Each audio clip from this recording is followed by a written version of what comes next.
Hello everyone. आज हम केनजेन model को आगे बढ़ाते हुए पढ़ने जा रहे हैं चेंज इन मनी सप्लाई, यानी केन्स के मॉडल में जब मुद्रा की पूर्ति में परिवर्तन हो जाता है तो इसका अर्थव्यवस्था के विभिन्न चरों पर क्या प्रभाव पड़ता है। जैसा कि पिछले वीडियोज में मैं आपको बता चुकी हूँ कि केन्स ने संपूर्ण अर्थव्यवस्था को एक साथ लिया है और ये कहा है कि अर्थव्यवस्था में वास्तविक क्षेत्र और मौद्रिक क्षेत्र बिल्कुल पृथक नहीं है, बल्कि वास्तविक और मौद्रिक क्षेत्र के चर एक दूसरे को प्रभावित करते हैं। जबकि प्रतिष्ठित अर्थशास्त्रियों ने अर्थव्यवस्था का द्विभाजन किया था और ये कहा था कि मौद्रिक क्षेत्र में होने वाले परिवर्तन का वास्तविक क्षेत्र में कोई प्रभाव नहीं पड़ता है। लेकिन अब हम पढ़ने जा रहे हैं कि केन्स के मॉडल में मुद्रा की पूर्ति में यदि परिवर्तन हो जाता है तो मॉडल के विभिन्न चरों पर इसका क्या प्रभाव पड़ता है। देखिए, जब मनी सप्लाई बढ़ जाती है और मनी सप्लाई बढ़ने के कारण मनी सप्लाई कर्व जो है ये दाहिनी ओर शिफ्ट हो जाता है, तो ऐसा होने पर ब्याज की दर में कमी हो जाती है। ब्याज की दर R से घट करके R1 पर आ जाती है। जब ब्याज की दर में कमी हो जाती है तो ऐसा होने पर इन्वेस्टमेंट में वृद्धि होती है, विनियोगों की मात्रा बढ़ जाती है। विनियोग बढ़ने के साथ साथ बचत की मात्रा में भी वृद्धि होती है। बचतें बढ़ने के साथ साथ आय के स्तर में वृद्धि होती है। आय बढ़ने के साथ साथ रोजगार में भी वृद्धि हो जाती है। जब रोजगार बढ़ता है, वास्तविक मजदूरी की दरों में यहाँ कमी हो जाती है और वो घट जाती है और सामान्य कीमत स्तर बढ़ जाता है। सामान्य कीमत स्तर में बढ़ोतरी हो जाती है। जब आय का स्तर बढ़ता है तो मुद्रा के लिए जो सौदा उद्देश्य के लिए मुद्रा मांगी जाती है उस मात्रा में भी वृद्धि हो जाती है। मुद्रा की सौदा और सतर्कता उद्देश्य की मांग जो है वो बढ़ जाती है और साथ ही साथ सामान्य कीमत स्तर में भी वृद्धि हो जाती है। तो इस तरह आपने देखा कि अगर मनी सप्लाई में चेंज होता है, मनी सप्लाई बढ़ जाती है, तो इसका इम्पैक्ट जो है मॉडल के विभिन्न चरों पर इस प्रकार से होगा कि मनी सप्लाई इंक्रीज होती है, बढ़ती है।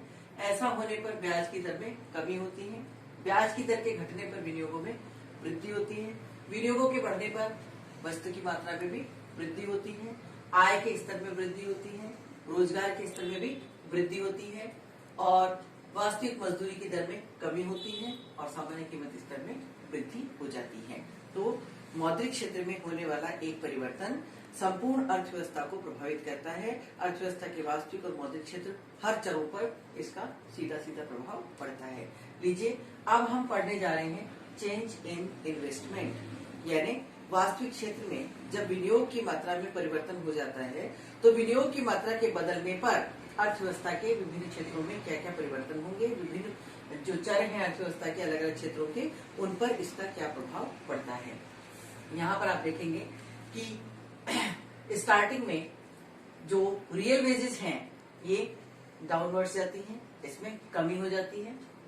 रियल वेजेस में कमी होने पर एम्प्लॉयमेंट की मात्रा में वृद्धि होती है। यहाँ सामान्य कीमत स्तर में आपको वृद्धि दिखाई दे रही है।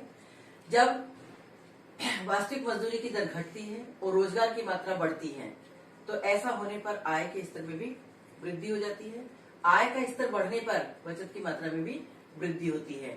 बचत बढ़ रही है, रोजगार बढ़ रहा है, आय बढ़ रही है। अब विनियोग की मात्रा जो है ये बढ़ रही है। यहाँ बढ़ने के फलस्वरूप यहाँ पर ब्याज की दर में वृद्धि हो रही है।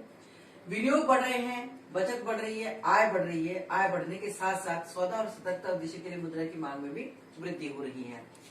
अब मुद्रा की पूर्ति में बिना किसी परिवर्तन के, यानी मुद्रा की पूर्ति में वृद्धि नहीं हो रही है, जबकि सौदा और सतर्कता उद्देश्य के लिए मुद्रा की मांग में वृद्धि हो जाती है, तो इस बढ़ी हुई मांग को पूरा करने के लिए सट्टा उद्देश्य के लिए मुद्रा की मांग में कमी की जाती है। और साथ ही साथ यहाँ आप देखेंगे कि वास्तविक मजदूरी की दर घट रही है और कीमत स्तर में वृद्धि हो रही है। तो इस तरह इन्वेस्टमेंट फंक्शन जब राइट साइड में शिफ्ट होता है तो ये विनियोगों में वृद्धि को प्रदर्शित कर रहा है। विनियोगों में यदि एक बार परिवर्तन हो जाता है, एक बार वृद्धि हो जाती है, तो ये चक्र संपूर्ण अर्थव्यवस्था को प्रभावित करता है।